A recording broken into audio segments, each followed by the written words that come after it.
भारत और कनाडा के रिश्ते खालिस्तानी आतंकवादी हरदीप सिंह निज्जर हत्याकांड को लेकर निचले स्तर पर चले गए।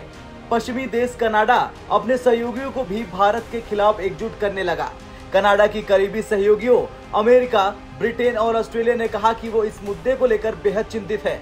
भले ही ये देश इस मामले पर टिप्पणी करने में सतर्कता बरत रहे हों, लेकिन इस बीच अमेरिका ने भारत को सलाह दे दी कि उसे जांच में सहयोग करना चाहिए।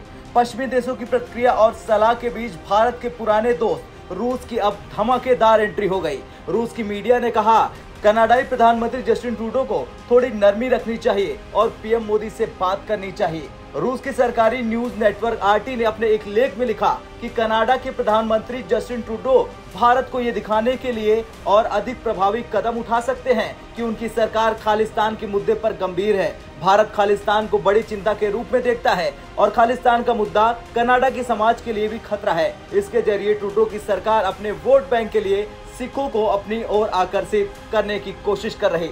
लेख में आगे ये भी लिखा गया कि ट्रूडो ने बिना कोई सबूत पेश किए भारत पर आरोप लगा दिए, जिससे द्विपक्षीय रिश्तों को भारी नुकसान हुआ। दोनों देशों के रिश्ते में तब तक सुधार की गुंजाइश नहीं है जब तक कि कनाडा की सरकार सच में आतंकवाद, अलगाववाद और भारत खिलाफ उग्रवाद के मुद्दे पर काम नहीं करती।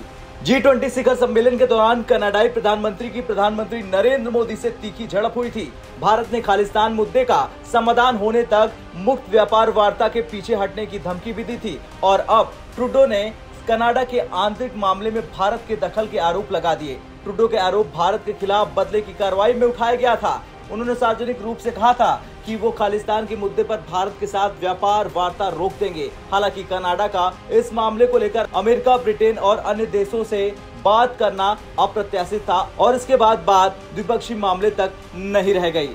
आरटी ने अपने एक लेख में आगे ये भी लिखा कि खालिस्तान आंदोलन पहली बार 1940 में सुर्खियों में आया था और भारत ने उसे गैर कानूनी घोषित कर रखा है। भारत की सरकारें इस आंदोलन को राष्ट्रीय सुरक्षा के लिए खतरा मानती है। इस आंदोलन से जुड़े लोगों ने 1984 में पूर्व प्रधानमंत्री इंदिरा गांधी की हत्या तक कर दी थी। उत्तरी अमेरिका, ब्रिटेन, मध्य पूर्व और पाकिस्तान और ऑस्ट्रेलिया में खालिस्तान आंदोलन से जुड़े कई समूहों को भारत के गैर कानूनी गतिविधियां यानी रोकथाम अधिनियम UAPA के तहत आतंकवादी संगठन घोषित किया है। इस विवाद के नतीजे न केवल भारत के साथ कनाडा के द्विपक्षीय संबंधों पर बल्कि अमेरिका, ब्रिटेन, ऑस्ट्रेलिया और न्यूजीलैंड के द्विपक्षीय संबंधों पर भी प्रभाव डाल सकता है। ऐसा इसलिए क्योंकि कनाडा इन चारों देशों के साथ मिलकर 5 आइज समूह का हिस्सा है।